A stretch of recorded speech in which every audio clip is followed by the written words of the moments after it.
Société, le déguerpissement du village d'Adjamé crée un affrontement entre Louba et villageois. Ouais, invitez-nous, ils ont cassé ma maison, vous m'avez fini, ils ont cassé ma maison, vous m'avez fini, ils ont cassé ma maison, vous m'avez fini, il n'y a plus de maison, ils ont cassé ma maison, il m'a dit où ça.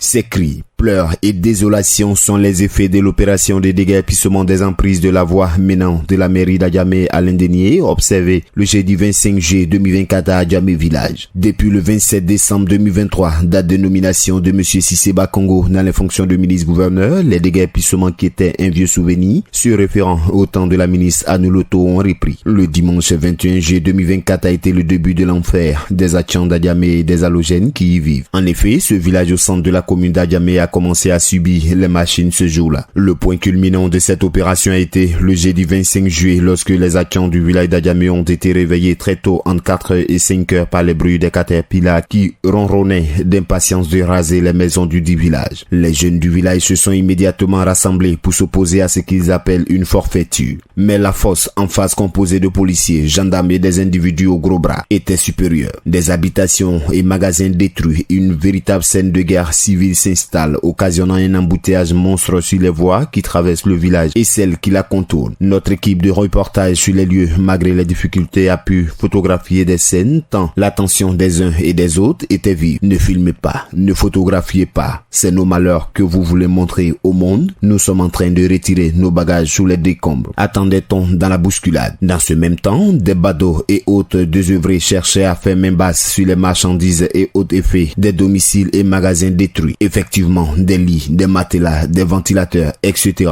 étaient visibles à travers les murs des maisons à moitié détruites. Cette opération qui s'est poursuivie a laissé les populations dans le désarroi total. On écoute ici quelques-uns qui, malgré leur tristesse, ont pu se prêter à notre micro. Depuis que la Côte d'Ivoire, nos parents sont ici. Parce que nos parents ont accepté qu'on fasse le goudron dans le village, qu'on a eu ce problème. Si on n'avait pas accepté, on n'allait pas casser. En toute chose, on s'entend. Pour casser une maison, vous allez dédommager la population. Ils vont quitter. Il n'y a pas de bois de fer. Mais vous n'avez pas voulu dédommager les gens. Et vous venez vous casser sans avertir. Vous avez dit 13 mètres. Tout le monde était informé de 13 mètres. On n'a pas enlevé nos affaires, puisqu'on n'était pas concerné de 13 mètres. En notre grande prise, toute la maison a été démolie. Donc vous voulez dire merci à ceux qui ont cassé. Un grand merci. Mais il y a un Dieu, le seul Dieu, le Dieu qui existe là. C'est lui qui va faire la justice. Un jour viendra. J'ai brillé, mon papa est né là et brillé, ma maman est née brillé. Mon arrière-grand-père s'appelait Nangu à Bourgois. Aujourd'hui, je suis brillé. Je n'ai pas de village. À Abidjan, je ne sais pas où partir. À qui la faute? C'est nous la population, non? On a cassé, on dit Dieu merci, on va dormir au dehors comme tout le monde. Je vous remercie. Le brique est tombé sur mon dos. C'est ça cassé, avec on criait, attendez. Et puis m'ont tiré en bas. On a tout perdu. Est-ce que c'est ce qu'on fait? On peut faire ça. Vous avez cassé tout. C'est mon village. Je suis né et brillé dans Adjamé village. Mon papa est dans Adjamé village. Ma maman est dans Adjamé village. Aïe. Population autochtone, Atchans et halogène, personne n'a été épargné, même pas les opérateurs économiques. Écoutons ici la réaction d'un tenancier d'un maquis buvette qui voit frigo, boisson, tout un investissement dans les décombres. Dans le lieu où nous trouvons là, c'est une rue commerciale. Elle engendre plusieurs maquis et restaurants. Des gens n'ont même pas été informés. Les maquis ont été cassés. Vous voyez derrière nous, la boisson, l'alcool, la nourriture, tous les restaurants ont pris feu. Sans dédommagement, c'est un peu malheureux et nous déplorons ça. Parce que la Côte d'Ivoire ne mérite pas ça. Les Ivoiriens ne méritent pas ça et c'est pas bon. On ne casse pas les villages et on ne détruit pas un village. Les villages en Afrique sont des lieux des cultes sacrés. Du côté de la chefferie, c'est la consternation. Le secrétaire général de la chefferie du village Mobioko Socré Prosper, que nous avons rencontré au hasard en fuyant les bombes lacrymogènes, n'a pu nous marmotter que quelques bouts de phrases.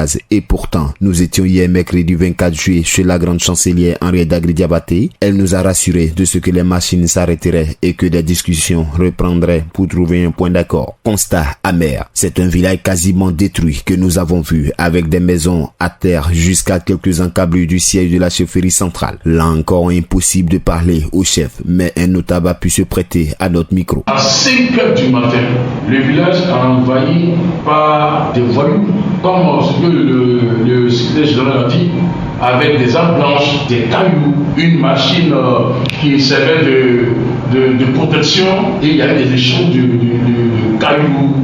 Les gens ont été machetés, les crânes brisés, regardez les photos, les maisons détruites pour une opération de nettoyage des emprises, opération à laquelle nous avons donné un accord de principe. Si un projet de développement doit raser un village complètement, nous ne parlons plus de culture ni d'histoire. Je voudrais lancer un appel. Et ça vient du fond de mon cœur. Nous avons beaucoup donné. Bénéficie, et tant soit peu, de ces terres. Le peu de terres qui nous reste, je vous en supplie.